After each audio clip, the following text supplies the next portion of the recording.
Now, when we talk about dark reaction, देखिए पिछले lecture में या पिछले लेक्चर्स में अब तक हम चैप्टर के बारे में ये पढ़े हैं कि जब लाइट रहता है तब प्लांट जो रहता है वो इलेक्ट्रॉन ट्रांसपोर्ट करता है और इलेक्ट्रॉन ट्रांसपोर्ट करवाते समय वो दो चीजें सिंथेसाइज करके देता है, one being ATP and other being NADPH2. That ATP and NADH2 which was synthesized in light reaction will now be utilized in our dark reaction.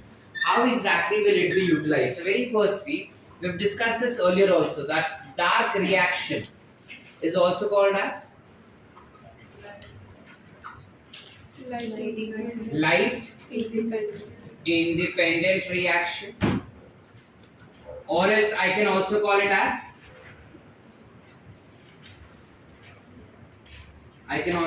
as carbon reaction. You can call it as carbon reaction. This was very firstly discovered by Dr. F. Blackman.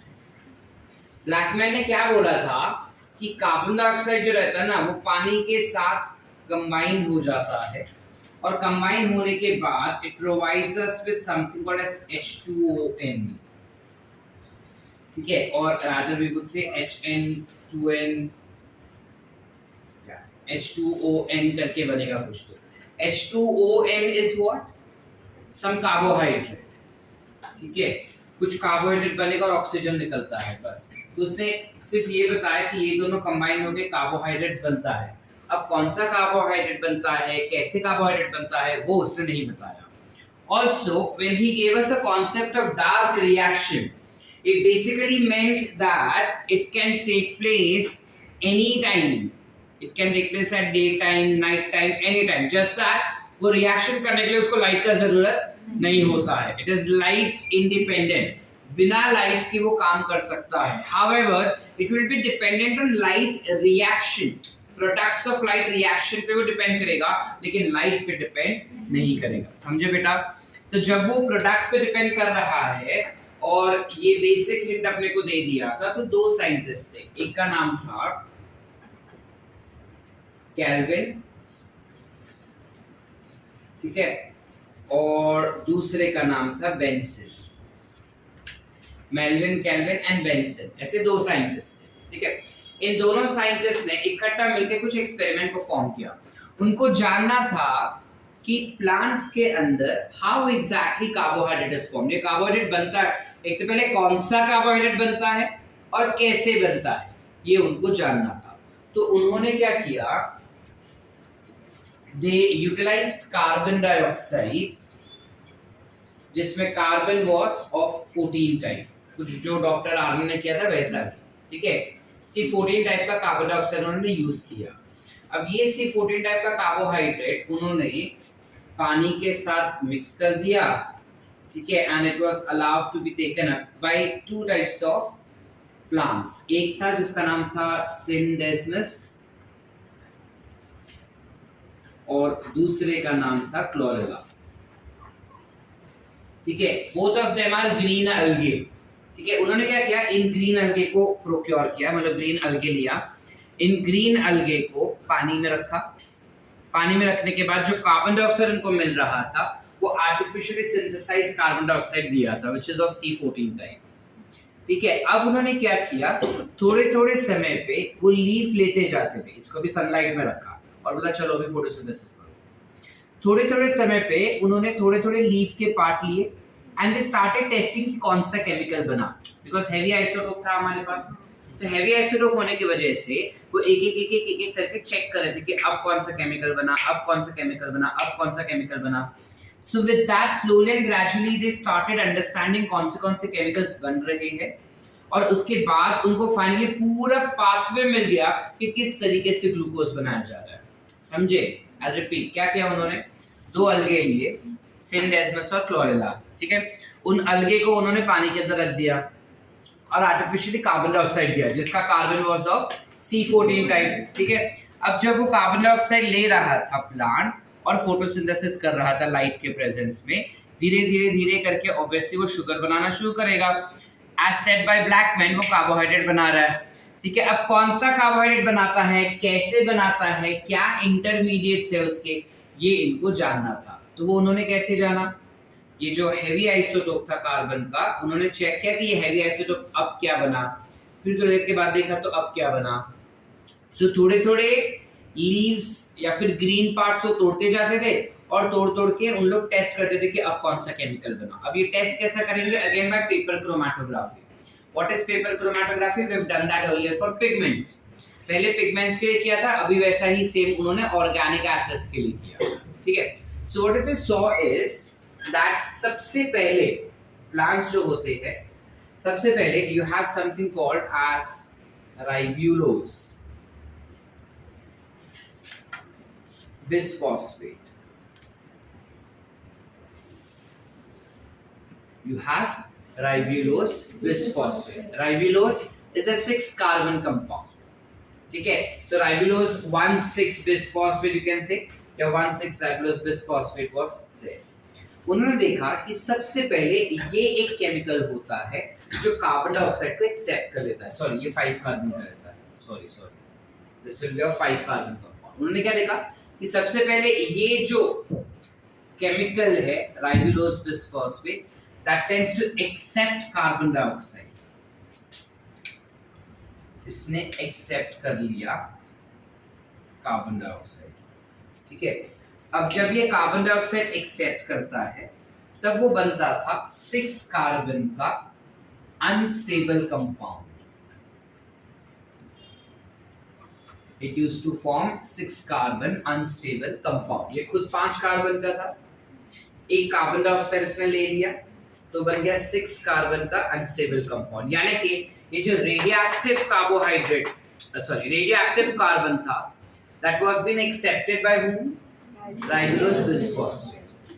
ये carbohydrate इस carbon dioxide के carbon को ले लेता था और बाद में वो 6 कार्बन का अनस्टेबल कंपाउंड बनता था। अब अनस्टेबल है तो ऑब्वियसली टूटेगा वो, तो फट से वो टूट जाता था और टूट के it used to form PGA, that is 3-PGA। नाम तो सुने होंगे, क्या है ये बताओ? 3-फॉस्फोग्लिसरिक एसिड, ठीक है। अब three phosphoglyceric acid is a 3 carbon compound, yes और नो? 6 कार्बन का कंपाउंड 2-2 के 3 बने, 3-3 के 2 बने, ठीक है। सो वी हैड, दूसरा कलर नहीं है, we had 2 molecules of 3-phosphoglyceric acid. Are we clear? Yes or no? Yes. This becomes the first step of glucose synthesis. ये जो first step इस वक्त हम देखे हैं for glucose synthesis, which is this step, is classified to be as carboxylation. Call it as carboxylation. Why will I call it as carboxylation? Because carbohydrate बनाने के लिए carbon dioxide is added inside it and thus it becomes carboxylation. ठीक है। अब हमको पता है कि कोई भी सेल्स के अंदर अगर कुछ रिएक्शन है बिना एंजाइम का तो होगा नहीं। यहाँ पे क्या एंजाइम लगता है, एंजाइम का नाम है रुबिस्को। नाम तो सुने हैं हम, यस और नो? बायोमोलिक्यूल के समय पे पढ़े थे। Vedika, what is its full form बेटा रुबिस्को का? प्राची,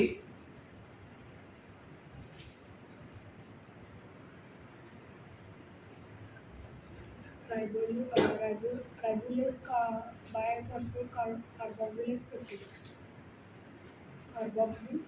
कार्बोक्सिलेज और ओ से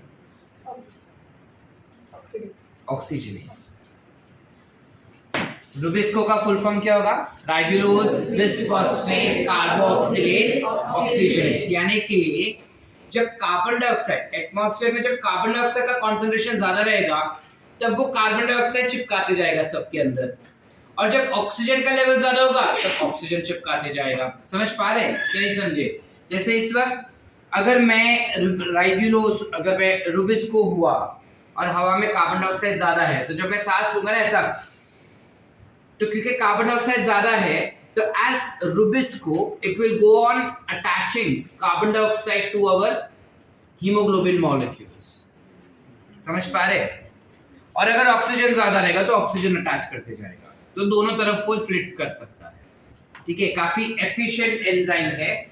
इस वजह से धरती पे अगर कोई प्रोटीन सबसे ज्यादा क्वांटिटी में दिखाई देता है तो वो होता है रूबिस्को, क्योंकि ये दोनों की तरह काम कर पा रहा है. आगे क्लियर बेटा? चले आगे. ये जो 3-phosphoglyceric acid है, it further gets converted to 1,3-diphosphoglyceric acid. नाम तो सुने होंगे, यस और नो? अच्छा, जब हम वहां पे पढ़े थे ये चीज रेस्पिरेशन के समय पे, तो उल्टा था. 1,3-diphosphoglyceric acid got converted to PGA, तो बीच में क्या बन रहा था? ATP बनता था. तो यहाँ पे उल्टा हुआ, तो ATP टूटेगा. ATP will get broken down over here. यहाँ पे एक ही फॉस्फेट है, यहाँ पे 2 फॉस्फेट आया, तो कैसे आएगा? When ATP molecule gets broken down to, बरोबर? समझा कि नहीं बेटा? सो रहे बाजू वाले क्लास के साथ रिकॉर्ड करूं? नो ना? हाँ, सो बी अटेंटिव, मतलब थोड़ा सा आवाज दिखाओ. 3-phosphoglyceric acid will get converted to 1,3-diphosphoglyceric acid by addition of phosphate molecule. तो phosphate कहाँ से आएगा? ATP टूटेगा.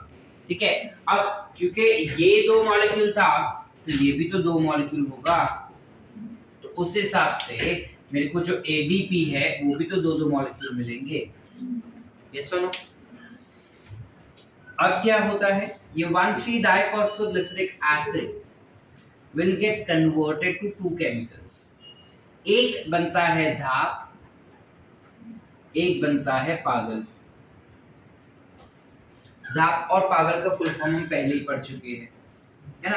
अब अपने को पता है कि धाप और पागल, उधर जब हमने पढ़ा तब हमने देखा था कि 2 पागल के मॉलिक्यूल 1,3-diphosphoglyceric acid बनता है, जिसमें NADH2 बन रहा था. यस और नो? यहाँ पे उल्टा स्टेप ले रहे, तो चीजें भी उल्टी बनेंगी. उल्टी चीजें यानी क्या बन रही है यहाँ पे? NADH2. NADH2 will form NAD. कितना मॉलिक्यूल? 2. करेक्ट. अब ये जो धाप है तो पागल बन ही रहा था, धाप वापस पागल बन गया आइसोमेरेज एंजाइम के हेल्प से. तो मुझे कितने मॉलिक्यूल मिले पागल के इस वक्त? 2 मॉलिक्यूल. बराबर. पागल कितने कार्बन का है? 3 कार्बन का. यस और नो? तो यानी 3 के 2 है मेरे पास. टोटल कितने कार्बन है मेरे पास? 6. टोटल कितने? 6 कार्बन है. 6 कार्बन में से एक carbon will go down for formation of glucose. Remaining 5 will come up for formation of the same compound back again. समझे? नहीं समझा? ये 3 का 2 हो गया, यानी टोटल 6 कार्बन है. उन 6 कार्बन में से एक कार्बन जाता है नीचे की तरफ to form what? Fructose 1,6-biphosphate, फिर fructose 6-phosphate, फिर glucose 6-phosphate और फिर फाइनली बराबर. 6 में से एक कार्बन गया नीचे ग्लूकोज बनने के लिए, बचा कितना? 5. तो 5 कार्बन जो है वो काफी सारे बीच के इंटरमीडिएट बनते हैं. कौन से बनते हैं वो बताऊंगा, फिलहाल हम ऐसा किए तो भी चलेगा, खुशी की बात. ठीक है, काफी सारे इंटरमीडिएट्स बनते हैं और फाइनली एक कंपाउंड बन के आता है which is ribulose monophosphate.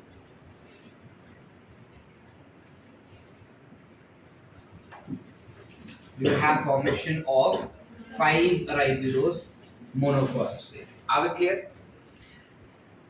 Ribulose monophosphate से बनेगा राइबुलोज बिसफॉस्फेट.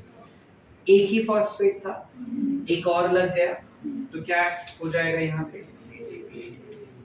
बोलो, ATP will get broken down to ADP. एक मॉलिक्यूल या दो मॉलिक्यूल? एक ही मॉलिक्यूल, वेरी गुड सेट। तो उसके सामने क्या देखता है, एक ही मॉलिक्यूल बनेगा। क्यों एक ही मॉलिक्यूल बना सर?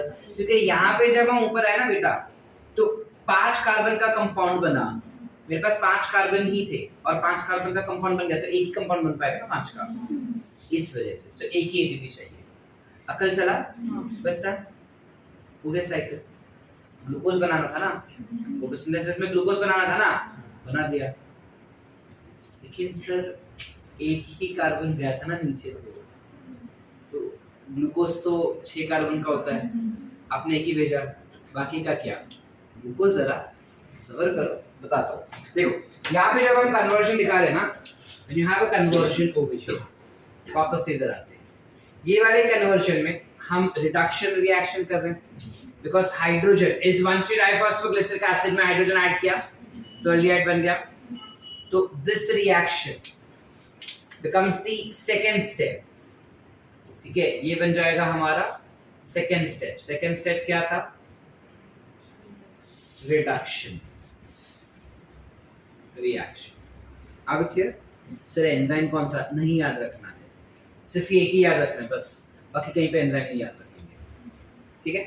फिर यहाँ पे खाली याद रखेंगे that you have removal of inorganic phosphate and here also you will have removal of inorganic phosphate, बस, ठीक है।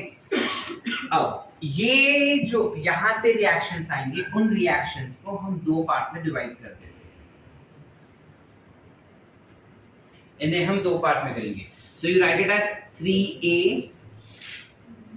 3A में क्या, मेरा मेन काम था ग्लूकोज सिंथेसिस, सो इसको मैं नाम भी सिंथेसिस स्टेप ही दे दूंगा। सो दिस इज सिंथेसिस, और यहाँ पे वापस RUBP बन गया ना, राइबोलोज बिसफॉस्फेट बन गया। So I will classify this to be as 3B regeneration. समझ पा रहे हैं? नहीं समझे? अकल नहीं चला? देखो क्या हुआ, इसे हम कहते हैं RUBP, तो इसे क्या कहेंगे? RUMP, rump. RUBP सबसे पहला कंपाउंड, इन्होंने जब रिएक्शन किया ना बेटा, उन्होंने नोटिस किया कि सबसे पहला कंपाउंड जो कार्बन डाइऑक्साइड को ले रहा था वो RUBP था, ठीक है। RUBP ने कार्बन डाइऑक्साइड ले लिया, जैसे वो कार्बन डाइऑक्साइड ले लेता है वो 6 कार्बन का अनस्टेबल कंपाउंड बन जाता है, और ये 6 कार्बन का अनस्टेबल कंपाउंड फटाक से टूट जाएगा। अब जैसे वो फटाक से टूट जाता है, वो बन जाता है 3-3 के 2, 3-3 के 2, कौन बना? PGA, ठीक है। क्या बन गया? PGA। What is the full form of PGA? Phosphoglyceric acid. पूरा लिखने का कोशिश करेंगे और ब्रैकेट में PGA लिखना, ठीक है।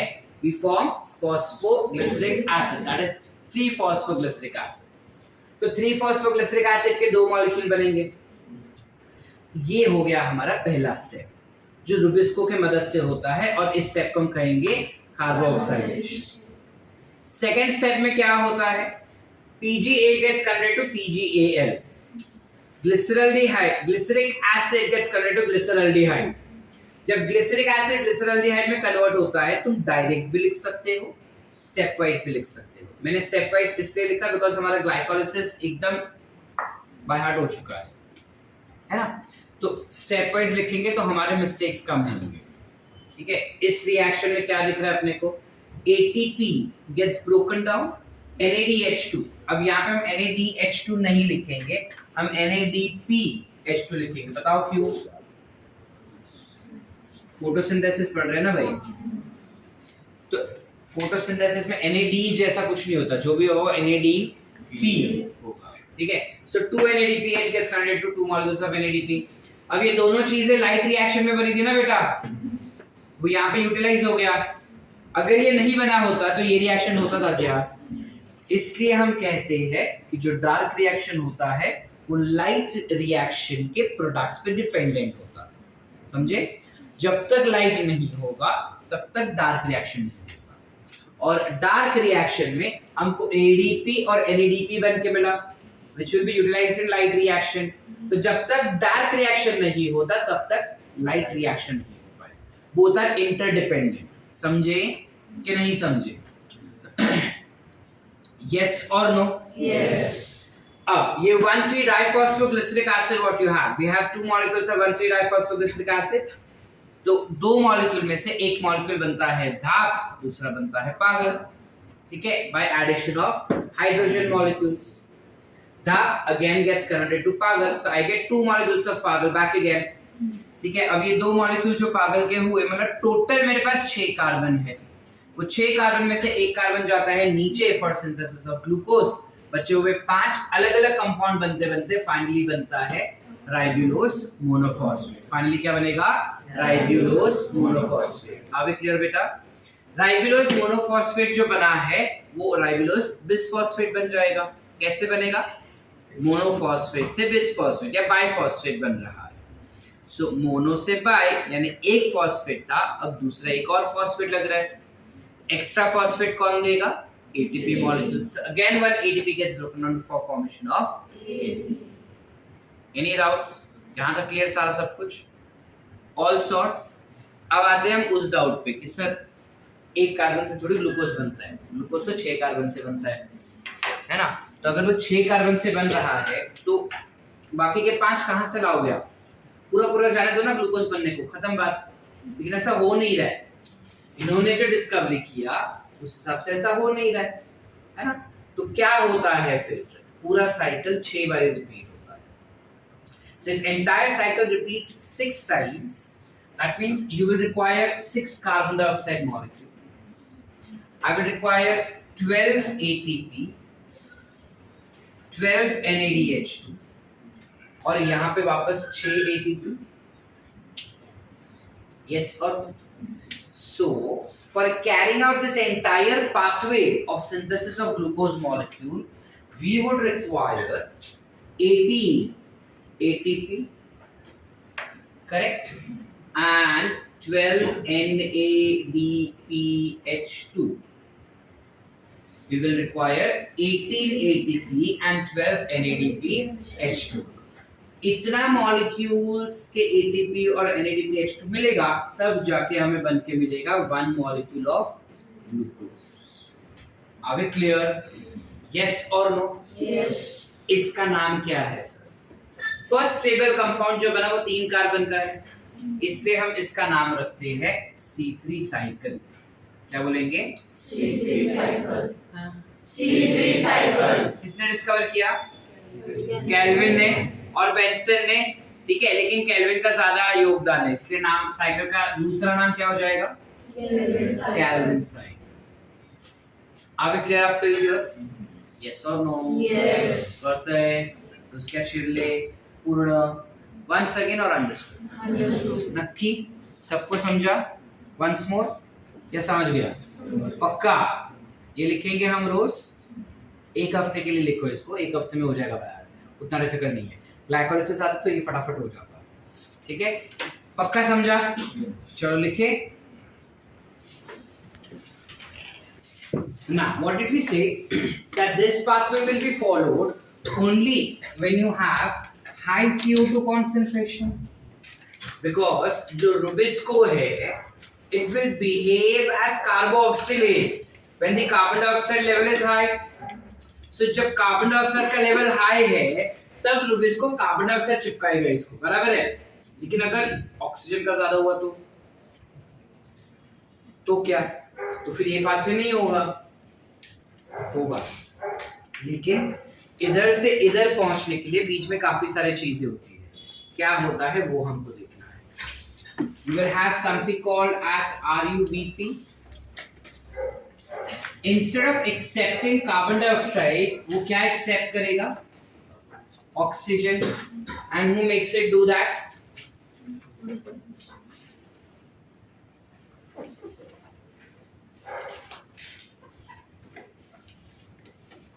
रूबिस्को करवा रहा है ये. जैसे ही वो ऑक्सीजन लेता है, ये कितने कार्बन का था? 5 कार्बन का. तो 3 और 2 में स्प्लिट हो जाएगा. So you will have two glycolate, or rather two phosphoglycolate. Two phosphoglycolate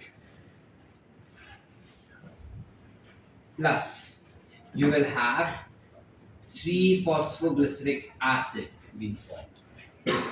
नहीं समझे? 5 कार्बन का कंपाउंड था, वो 5 कार्बन का कंपाउंड टूट के बनता है एक फॉस्फोग्लाइकोलेट और एक बनता है फॉस्फोग्लिसरिक एसिड। दूसरा हमको तो चाहिए था फॉस्फोग्लिसरिक एसिड, बन गया ना। हमको 2 मॉलिक्यूल चाहिए था, एक नहीं, ठीक है। तो एक मॉलिक्यूल ऑलरेडी इधर बन चुका है, हमें एक और मॉलिक्यूल चाहिए उसका, ठीक है। तो उसके लिए क्या होता है, दिस फॉस्फोग्लाइकोलेट, सिर्फ phosphoglycolate gets converted to it gets converted to something called as glycolate by removal of inorganic phosphate, ठीक है। This reaction will occur in chloroplast, yes or no?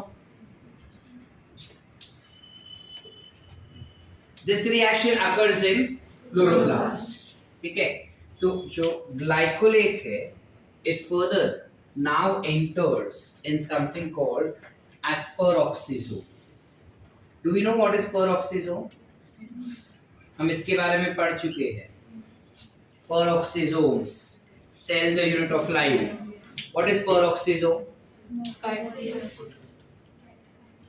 जिसके अंदर कैटलेज एंजाइम होता है और जिसके अंदर ऑक्सीडेज एंजाइम होता है, बराबर। तो यहाँ पे क्या हो रहा है, उन्हीं एंजाइम्स का इस्तेमाल किया जाता है। ये जो ग्लाइकोलेट होता है वो जाता है पेरोक्सिसोम्स में, और पेरोक्सिसोम्स में ये ग्लाइकोलेट जो है it will get converted to glyoxylate. It gets converted to glyoxylate. When it gets converted to glyoxylate, you will have a removal of H2O2, which will obviously be broken down to water and oxygen. Balancing खुद देख लेना, ठीक है। Water and oxygen में वो break down हो जाएगा with the help of catalase enzyme found in peroxisome. This glyoxylate further gets converted to glycine. Do we know what is glycine? सुना है कभी? क्या होता है? It is the simplest amino acid that we see, ठीक है। ये glycine बाद में जाता है माइटोकॉन्ड्रिया में। It is entering in mitochondria. To be very specific, mitochondrion एक ही है ना। ग्लाइसिन अंदर जाएगा यहाँ पे, और जब 2 ग्लाइसिन के मॉलिक्यूल यहाँ पे जमा हो जाते हैं तो 2 ग्लाइसिन के मॉलिक्यूल कंबाइन हो जाता है by removal of carbon dioxide. It will form something called as serine, which is also a type of amino acid. Carbon dioxide निकाल के बन जाएगा serine. Serine will enter in something called as peroxisome again. serine जाएगा peroxisome. peroxisome में serine जो है वो आगे कन्वर्ट हो जाता है to something called as glycerate, which is glyceric acid. This glycerate enters in here, in chloroplast, and by addition of phosphate molecule it forms 3-phosphoglyceric acid. एक 3-phosphoglyceric acid बन गया था, दूसरा 3-phosphoglyceric acid बना। 2 molecule बनने चाहिए थे, 2 molecule बन गए। Now it can easily enter in this C3 pathway and lead to the formation of glucose. Plus you will have RUBP formed. समझे या नहीं समझे? ये पूरा उसको करना पड़ा सिर्फ इस चीज को कॉम्पेंसेट करने के लिए। समझ पा रहे हैं?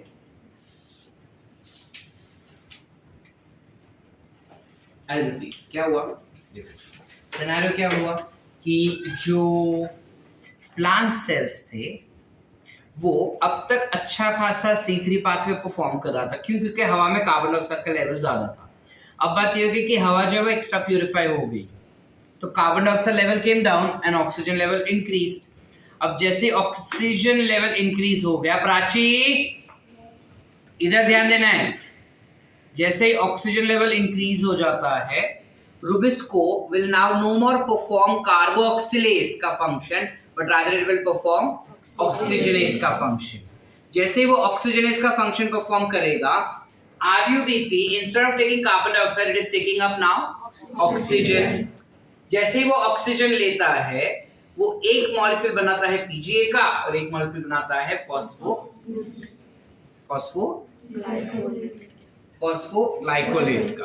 ठीक है, अब अगर अपने को क्वेश्चन है which is the first stable compound formed during this pathway, तो हम क्या लिखेंगे? इधर तो दो बन गए, हम PGA नहीं लिखेंगे, हम ये वाला लिखेंगे। ठीक है, 2-phosphoglycolate is the first stable compound. This 2-phosphoglycolate gets broken down to Glycolate. so this becomes the stable compound, glycolate. Glycolate, which was formed in chloroplast, enters in peroxisomes and gets converted to glyoxylate by removal of H2O2, which is what? Hydrogen peroxide. Glyoxylate gets converted to glycine, and that glycine will now enter mitochondrion. जब दो molecule बन जाएंगे या वहां पे जमा हो जाते हैं ग्लाइसिन के, तब वो कंबाइन हो जाएंगे और कंबाइन होकर कार्बन डाइऑक्साइड रिलीज करता है। जैसे ही वो कार्बन डाइऑक्साइड रिलीज करता है, वो बन जाएगा सेरीन। क्या बन जाएगा? Serine. ये सेरीन जो है वो जाएगा वापस से पेरोक्सिसोम्स में, जहां पे वो बनेगा ग्लिसरेट। ग्लिसरेट जाएगा क्लोरोप्लास्ट में, जहां पे बनेगा वो phosphoglycerate, which is 3-phosphoglyceric acid बनेगा, which will enter in C3 pathway forming glucose. ठीक है, एंड RUBP बन के मिलेगा। अब ये RUBP फिर से ऑक्सीजन लेगा। ठीक है, अच्छा, ये होना इसकी अच्छाई है या बुराई? इट्स अ बुराई, it's a curse for these kind of plants. Why is it curse sir? क्यों? ये जो परफॉर्म किए ना हम, चलो पहले नामकरण कर लेते हैं। ये जो हमने परफॉर्म किया, इसको हम कहते हैं फोटो रेस्पिरेशन। क्या बोलते हैं? We call it as photorespiration. Why respiration? Oxygen is taken in, carbon dioxide is given out. That is why it is respiration, part of photosynthesis. ठीक है, so it is called as photorespiration. इसका एक और नाम अगर मुझे देना होगा तो I can also call it as C2 pathway या C2 cycle. Why C2? First stable compound which is formed is 2-carbon compound. इस वजह से। Are we clear? Photorespiration is curse for plants which have to undergo this. जिस भी plant को photo respire करना पड़ रहा है, तो ये एक बुराई हो गई बेटा। क्यों बुराई हो गई अथर्व? बिकॉज इसके अंदर जो कार्बन डाइऑक्साइड रिलीज होता है वो गलत बात है। ठीक है, अच्छा, जो कार्बन डाइऑक्साइड रिलीज होता है इसका 75% रीयूज किया जाता है। मतलब जो भी कार्बन डाइऑक्साइड यहाँ पे बन के मिला या एज अ बाय प्रोडक्ट मिला, प्लांट उसको वापस ले लेता है। कितना प्रतिशत? 75% वापस ले लेता है, but 25% will be released out in the atmosphere.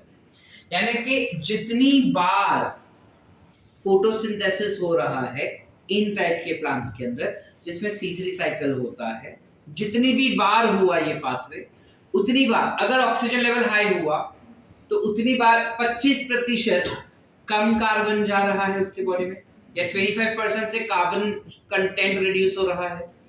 And this is a bad sign for a plant, because plants are known to have larger organic production take place. ठीक है, plants are known to have larger organic production. ठीक है, organic acid या organic matter ज्यादा produce करता है plants हमारे comparison में, जिस वजह से एनवायरनमेंट में प्लांट को इतना ज्यादा महत्व दिया जाता है। अगर वही ऑर्गेनिक कंटेंट कम बनाएगा तो बाय डिफॉल्ट नेक्स्ट ऑर्गेनिजम्स को भी कम ऑर्गेनिक मैटर मिलेगा, जो एक बैड साइन हो गया, या it's a negative aspect of photorespiration. So photorespiration is not a boon, it is a curse. समझे कि नहीं समझे? नहीं समझा? क्लियर है बेटा? Are we sort up till here? Once again और अंडरस्टूड? नक्की? माही को नहीं समझा? साइकिल नहीं समझे या एक्सप्लेनेशन? साइकिल समझा क्या हो रहा है? देख क्या होता है, अगर सपोज मैं तेरे को खाना खिला रहा हूँ, ठीक है, तेरे को हर रोज मैं 2-2 रोटी देता हूँ, अब वो 2 रोटी में से सिर्फ 1.75 roti is been utilised by your body, 25% रोटी तेरे बॉडी में जाता ही नहीं है, तो किसी काम का नहीं हुआ ना। वो तेरा खाना जो खा रही है, are you as efficient as other person who utilises entire 2 roti for energy gain? नहीं ना। मतलब सपोज 2 जन है, एक ये है और एक मैं हूँ, ठीक है, प्रियंका 2 रोटी खा रही है, मैं भी 2 रोटी खा रहा हूँ, मेरे बॉडी के अंदर वो 2 का 2 रोटी दिख के आ रहा है, बिकॉज मेरा बॉडी पूरा का पूरा उस 2 रोटी को इस्तेमाल कर लेता है। इसका बॉडी 2 के जगह पे 1.5 रोटी ही यूज कर रहा है। अगर 2 की जगह पे 1.5 रोटी उसके बॉडी ने यूज किया, तो वो तो उसका बॉडी गलत तरीके से काम कर रहा है ना। समझ पा रहे? I will be more healthy, she is probably having some defect in the body. So will this be a good sign for a plant or a bad sign for a plant? A bad sign. Why? Because every now and then when it is performing photosynthesis, during photosynthesis, 25% of carbon is lost from the body. Instead of, ये process क्या है? Carbon को utilise करने वाला process है, ये तो carbon को बॉडी से बाहर निकाल रहा है। ऐसा नहीं कि बना नहीं रहा है, बना रहा है, लेकिन बाहर भी छोड़ रहा है ना, ये गलत बात हो गई उसके। समझे कि नहीं समझे? तो इस टाइप का प्रोसेस कौन से टाइप के प्लांट्स में होता है? जनरली जो टेम्परेट प्लांट्स होते हैं, टेम्परेट समझता है?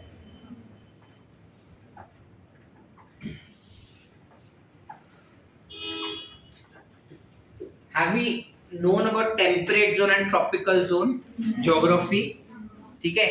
हमारे अर्थ के इक्वेटर के करीब वाले रीजन्स को ट्रॉपिकल जोन कहते हैं, ठीक है, जहां पे लाइफ स्टॉक्स यानी एनिमल्स हुए या प्लांट्स हुए वो सबसे बेस्ट क्वालिटी के मिलते हैं।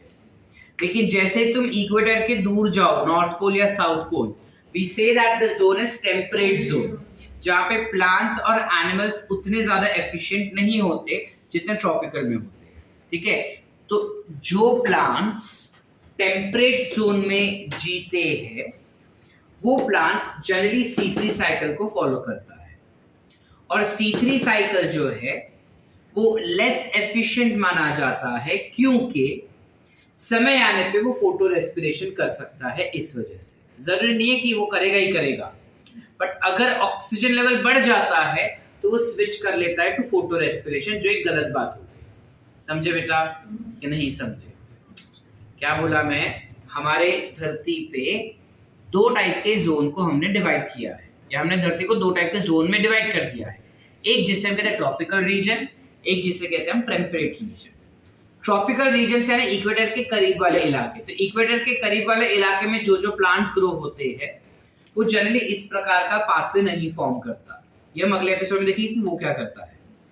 जो टेम्परेट जोन में रहता है ना, इक्वेटर से दूर, वो जनरली ये C3 पाथवे को फॉलो करता है, और जो भी प्लांट्स C3 पाथवे को फॉलो करता है उनके पास carbon dioxide fixing enzyme will be rubisco. Carbon dioxide fixing enzyme यानी जो कार्बन डाइऑक्साइड को किसी एक सबस्ट्रेट के अंदर घुसा के एक नया केमिकल बनाता है।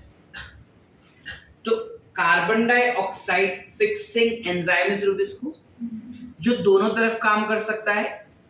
ये कार्बन डाइऑक्साइड ज्यादा होगा तो कार्बन डाइऑक्साइड फिक्स करवाएगा, ऑक्सीजन ज्यादा रहेगा तो ऑक्सीजन फिक्सिंग करवाएगा, ठीक है। तो टेम्परेट रीजन में अगर ऑक्सीजन बढ़ गया तो C3 पाथवे जो है वो स्विच कर लेगा टू फोटो रेस्पिरेशन। फिर जब वापस कार्बन डाइऑक्साइड का लेवल बढ़ जाएगा तो फिर से वो C3 में आ जाता है। समझे कि नहीं समझे? जैसे अपने इलेक्ट्रिसिटी का होता है कि जब लाइट है हमारे पास, सब नॉर्मल चल रहा है, जो बोर्ड से इलेक्ट्रिसिटी आ रहा है वो, जैसे लाइट चला जाता है जनरेटर मोड ऑन हो जाता है। कुछ वैसा कि जैसे ही कार्बन डाइऑक्साइड का लेवल कम हो जाता है, प्लांट जो फोटोसिंथेसिस बंद नहीं करता बट वो स्विच कर लेगा to photorespiration, power saving mode, ठीक है। फिर जैसे कार्बन डाइऑक्साइड लेवल वापस बढ़ जाता है, it will come back again to C3 pathway. Are we clear? Yes or no? So C2 pathway, which is photorespiration, is not a good thing that a plant is performing. ये अच्छी बात नहीं है कि प्लांट जो photo respiration करता है। क्यों ये अच्छी बात नहीं हो गई? बिकॉज फोटो रेस्पिरेशन के दौरान जब कार्बन डाइऑक्साइड रिलीज होता है, उसका 75% वो रीयूज कर लेता है, लेकिन 25% वो हवा में छोड़ देता है। तो जितनी बार ये साइकिल परफॉर्म करेगा प्लांट, उतनी बार 25% कार्बन डाइऑक्साइड बाहर छोड़ रहा है, यानी कि उतनी बार उसके बॉडी में से 25% कार्बन कम हो रहा है। तो उतनी बार वो प्लांट जो है वो कम ऑर्गेनिक मैटर बनाते जा रहा है, जो एक बुरी आदत है, जो एक बुरा साइन है। आगे क्लियर बेटा, समझे? इट्स लाइक कि मैंने if I am eating 1 gram of soybean, ठीक है, और वो 1 ग्राम ऑफ सोयाबीन में लेट्स से मेरे को 100 ग्राम का प्रोटीन मिल रहा है, इतना नहीं मिलता, मैं एग्जांपल दे रहा हूँ, 100 ग्राम का प्रोटीन मिलता है, लेकिन अब ये सोयाबीन ना मैंने टेम्परेट जोन में ग्रो करवा दिया, एग्जांपल ना, होता नहीं ऐसा, मैंने टेम्परेट जोन में ग्रो करवा दिया, तो इंस्टेड ऑफ गेटिंग दैट 100 ग्राम उनको कितना मिलेगा? 75 ग्राम्स, बिकॉज 25 ग्राम्स का प्रोटीन कंटेंट कम हो गया। क्यों कम हो गया? बिकॉज फोटोसिंथेसिस वो ऐसा परफॉर्म कर रहा है। ये तो बुरी बात होगी ना।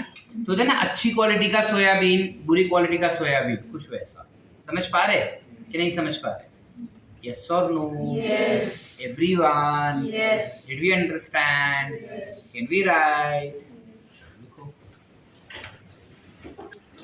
चलो, where the in previous lecture we got ended understanding about light. अभी जो पढ़े वो देखते हैं कि क्या बता रहे हैं एनसीईआरटी उसके बारे में. So we have learned that products of light reaction are ATP and NADPH and oxygen. Of these, oxygen gets diffused out of chloroplast, while ATP and NADPH are used to derive the process, leading to synthesis of food. More accurately, it is responsible for synthesis of sugar molecule. ठीक है? क्या बताया उसने बेटा? कि जो oxygen बनता है वो तो हवा में निकल जाएगा क्लोरोप्लास्ट से बाहर, और बचा हुआ ATP और NADPH2 जो है वो खाना बनाने के लिए इस्तेमाल किया जाएगा, जिस प्रोसेस को हम कहते हैं biosynthetic phase of photosynthesis. Dark reaction, carbon reaction, light independent reaction is basically biosynthetic phase, because you have bio yani living organism which is nothing but organic content has been synthesized. This process does not directly depend on the presence of light, but is dependent on the products of light reaction, that is ATP and NADPH2, besides carbon dioxide and water that it requires. You may wonder how this could be verified. It is simple. Immediately after light becomes unavailable, the biosynthetic process continues for some time and then stops. जब light चले जाता है, जब light मिलना बंद हो जाता है, तब immediately biosynthetic process start हो जाता है, ऐसे उसने कहा है. लेकिन सर आपने तो बोला कि light रहेगा तो भी हो जाएगा, वैसे एनसीईआरटी में भी बोला कि light में भी होता है, dark में भी होता है. देखो सीन क्या होता है, अगर लॉकडाउन के टाइम का अगर मैं बात करूँ तुमको, कि लॉकडाउन के टाइम पे क्या हुआ था कि जब तुमको बोलते कि इतने बजे से इतने बजे तक तुमको सामग्री मिलेगा, ठीक है, उसके बाद तुमको नहीं मिलने वाला, वो भी बंद रहेगा. यस और नो? हर एक दुकान का एक लिमिटेड टाइम पीरियड था कि हम 11 से 1 बजे तक खुला रखेंगे दुकान, तुमको जितना चाहिए उतना ले लो. अब 11 से 1 बजे तक जब दुकान खुला था तब हम उसी दिन का राशन नहीं भर रहे थे ना, हम 10-10 दिन का राशन भर के रखते थे कि अभी मिल रहा है वो मिल रहा है, बाद में कब मिलेगा पता नहीं. कुछ वैसा है.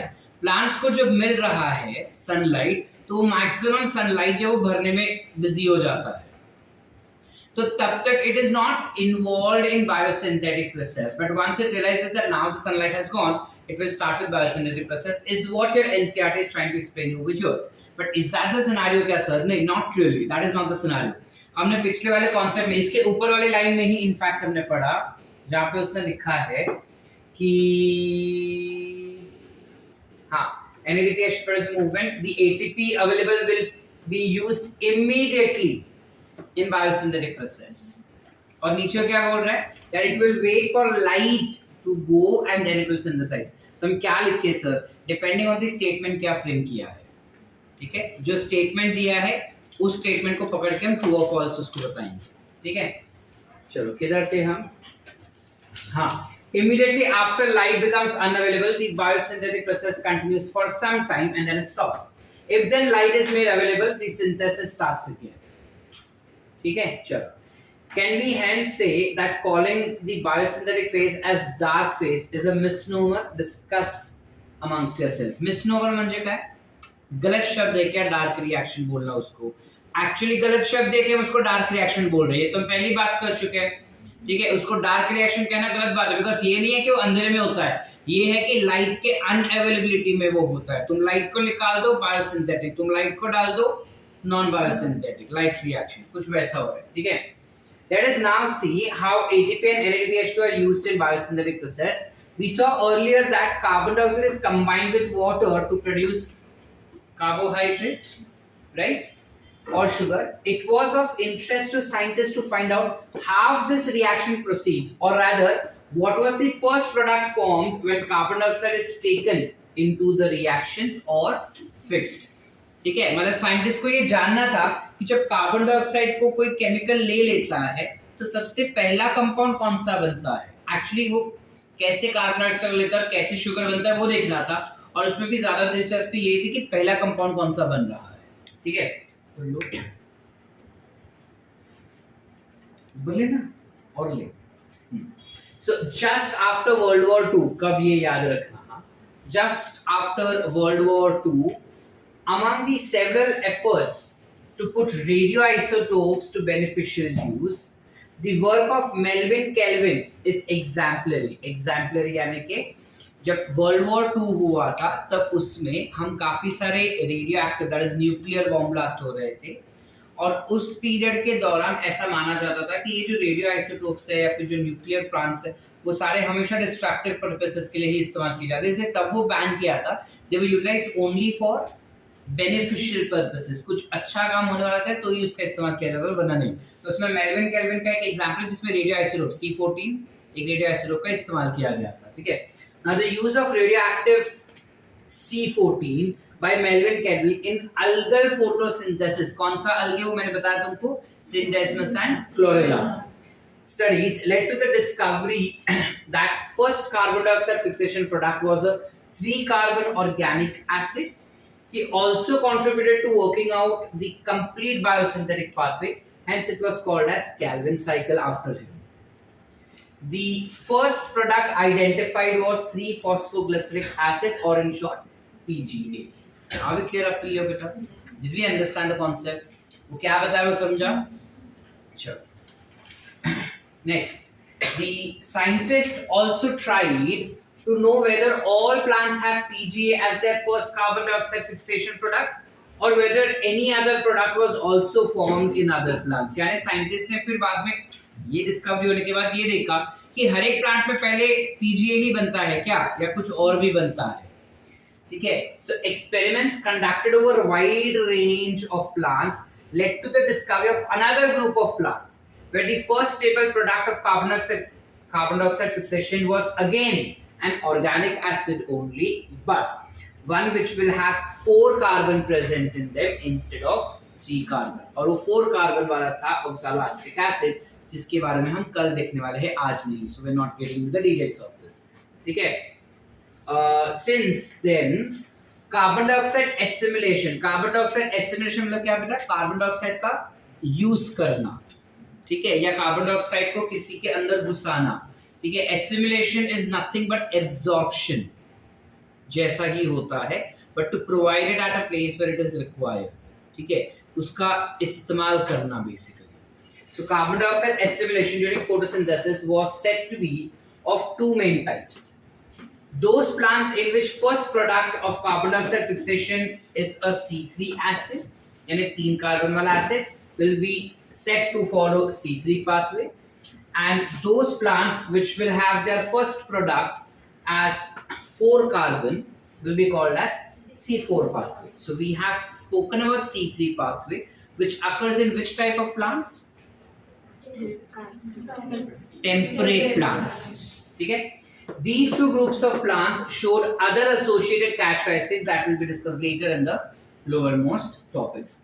So coming on, बस प्राइमरी कार्बन डाइऑक्साइड एक्सेप्टर कौन है और कैसे हो रहा है। So let us now ask ourselves a question that was asked by scientist who were struggling to understand dark reaction as to how many carbon atoms would a molecule have which after accepting carbon dioxide would have 3 carbons, यानी कि कितने carbon dioxide हमें एक particular compound को देने पड़ेंगे ताकि fixation होने के बाद हमको 3 कार्बन का कंपाउंड मिल सके। नहीं समझे तृप्ति? वो पूछ रहा है इस क्वेश्चन में, इस स्टेटमेंट वो ये बोल रहा है कि हमें पता है कि फर्स्ट स्टेबल कंपाउंड जो मिल रहा है वो 3 कार्बन का है, ठीक है। अब that is phosphoglyceric acid. Now the question is कि जो पहला कंपाउंड है जो कार्बन डाइऑक्साइड को लेता है, तो कितने कार्बन डाइऑक्साइड लेने पड़ेंगे ताकि मुझे एक पीजीए बन के मिले, ये हमारा क्वेश्चन था, ठीक है। So the studies very unexpectedly showed that the acceptor molecule was of a 5 carbon ketose sugar, ठीक है, which is ribulose bisphosphate. Did any of you think about this possibility? No. The scientist also took a long time and conducted many experiments to reach this conclusion that first molecule to accept carbon dioxide was a 5 carbon sugar. इसके लिए उन्होंने काफी सारे experiments perform किए थे, ठीक है। क्या एक्सपेरिमेंट्स, मतलब वही पेपर क्रोमैटोग्राफी वाला ही किया था, ठीक है।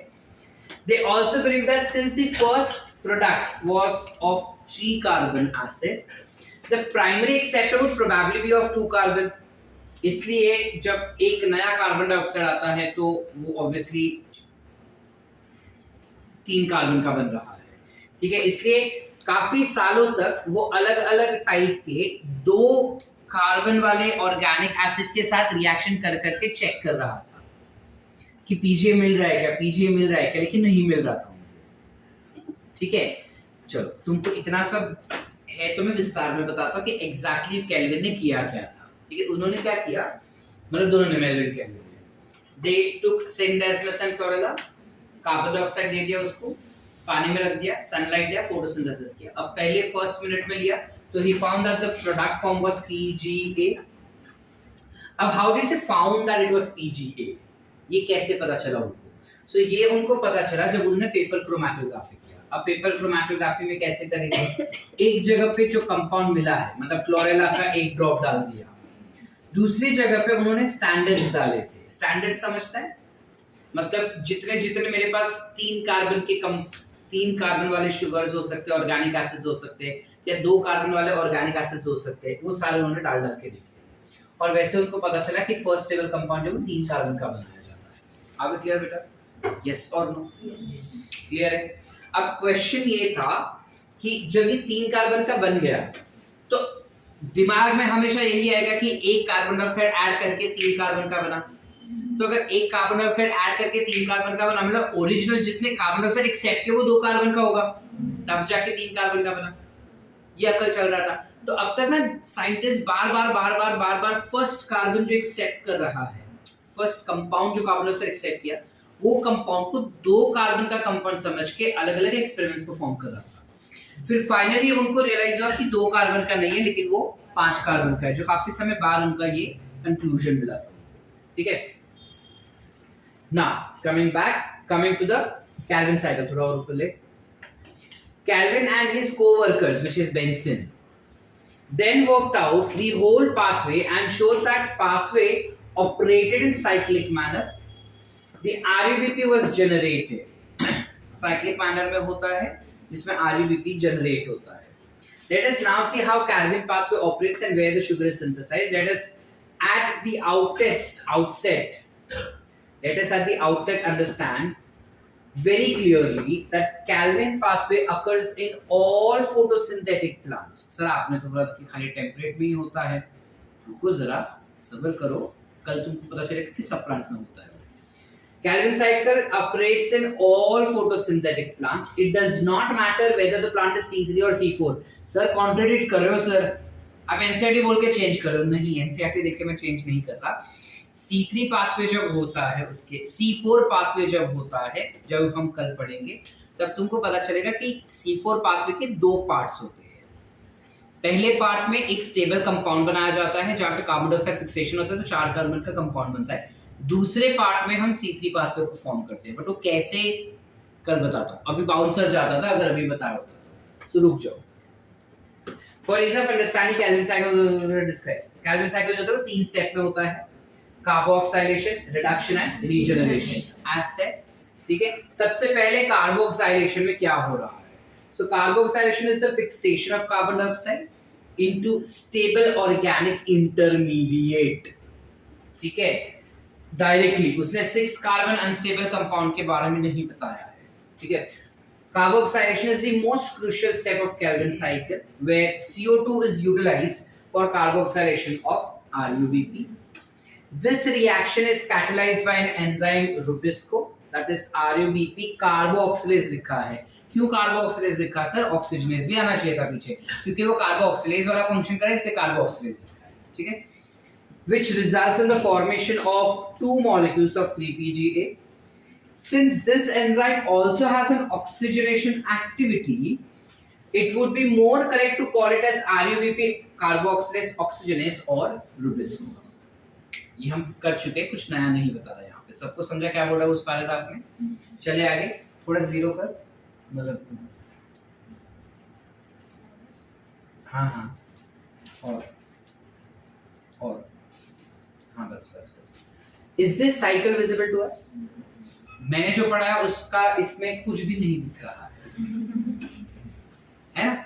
हमने जो अभी पढ़ा उसमें से इसमें कुछ भी नहीं है सर. इसमें ना RUBP, अच्छा RUBP दिया है, PGA दिया है, ट्रायोस फॉस्फेट दिया है, खाली इंटरमीडिएट्स दिए हैं यहाँ पे अपने को. ये वाले दिखाई दे रहा है? तर काय वाचायचं? तुम्ही शिकवलेलं ते की मी शिकवलेलं आहे ते. सर पण एनसीईआरटी मध्ये नाही आहे ना, पण क्वेश्चंस फ्रेम करतात त्यातून. ठीक है, सो हमने जो पढ़ा है वही पढ़ेंगे हम. खाली ये डायग्राम आया और ए बी सी डी करके आया तो आपको पता होना चाहिए कि ए क्या है, बी क्या है, सी क्या है, डी क्या है. So you should know what it is given in NCERT. ठीक है, तो एनसीईआरटी क्या बता रहे हैं डायरेक्टली अपने को? Ribose 1,5 bisphosphate will take up carbon dioxide plus water to have carboxylation reaction and directly 3-phosphoglyceric acid बनता है. 3-phosphoglyceric acid जो triose phosphate बनता है, which is पागल. It's a 3 carbon sugar, so triose. phosphate होता है, so phosphate. So triose phosphate sugar बनता है. In between क्या हुआ? ATP जो है वो ADP में कन्वर्ट हुआ, NADPH2 जो है वो NADP में कन्वर्ट हुआ. ठीक है, ट्रायोस फॉस्फेट आगे जाके सुक्रोज या स्टार्च बनता है, यानी ग्लूकोज बनेगा, ग्लूकोज से सुक्रोज और स्टार्च बनेगा. और कुछ जो बच गया वो वापस से RUBP बनाएगा. जब वो वापस से RUBP बनाता है तब ATP से ADP बनेगा. ठीक है बेटा? ठीक है, समझे? चलो आगे चले. अभी जूम इन करो वापस. We are not studying photorespiration. We are not reading photorespiration today as yet. C4 का हो जाने के बाद हम पढ़ेंगे, बिकॉज उसका थोड़ा सा लिंक C4 के साथ भी है. ठीक है,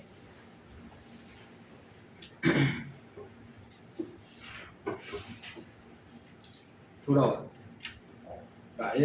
बोलो बस. चलो लेट अस सी, थोड़ा जूम आउट कर दे बस. The Calvin cycle proceeds in 3 stages. Carboxylation, during which CO2 combines with RUBP. Reduction, during which carbohydrate is formed at expense of photochemically made ATP and NADPH2. Photochemically made light reaction is also called as photochemical reaction. पिछले हफ्ते हम ये चीज discuss कर चुके हैं. Regeneration, during which CO2 acceptor RUBP is formed again, so that cycle continues. ठीक है, एनसीईआरटी रीड करो तब ऐसे पैराग्राफ वाले लेबलिंग्स भी रीड करने होते हैं अपने को, बिकॉज उसमें से भी स्टेटमेंट फ्रेम किया जा सकता है. जैसे यहाँ पे ये photochemically at the expense of photochemically जैसा आया.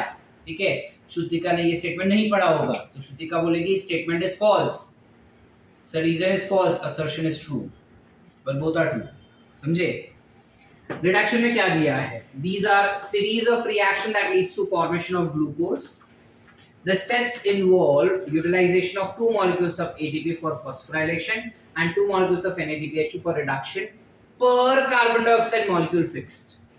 एक कार्बन डाइऑक्साइड के लिए हम यूज करेंगे 2 ADP और 2 NADPH2. The fixation of 6 carbon dioxide and 6 turns of cycle are required for formation of 1 molecule of glucose from this particular pathway. वही हमने बताया. Regeneration में क्या होता है? Carbon dioxide acceptor molecule RUBP is crucial if the cycle is to continue uninterrupted. So RUBP is crucial. The regeneration steps require 1 molecule of ADP for phosphorylation to form RUBP. RUMP से phosphorylate करके हमें RUBP बनाना होगा. ठीक है. Hence, for every carbon dioxide molecule that is entering the Calvin cycle, 3 molecules of ATP and 2 molecules of NADPH2 are required.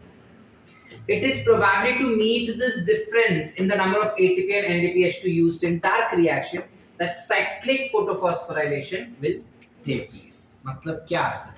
मतलब बता रहा है कि क्योंकि हमको डार्क रिएक्शन के अंदर 3 ATP और 1 NADPH2 चाहिए, इस वजह से लाइट रिएक्शन में अपने को NADP और ATP बना के मिलता है, जिसमें हमें साइक्लिक फोटोफॉस्फोराइलेशन भी बन के मिलता है, जहां पे ATP का प्रोडक्शन ज्यादा होता है। ATP एज सेट हमको ज्यादा चाहिए, तो एक नॉन साइक्लिक से मिला और 2 साइक्लिक से मिला, बराबर।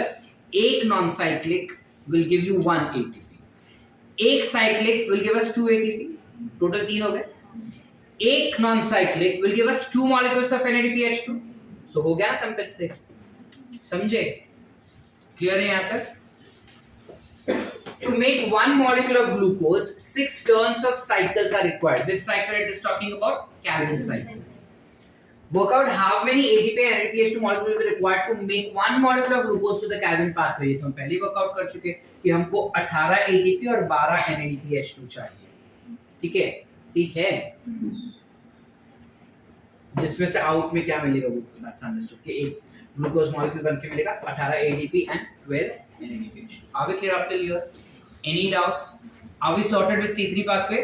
फोटो रेस्पिरेशन हम कल का साइकिल होने के बाद देखेंगे, बिकॉज C4 में फोटो रेस्पिरेशन के साथ क्या जोड़ हो रहा है वो हमको देखना बाकी है। यहाँ तक क्लियर सबको बेटा?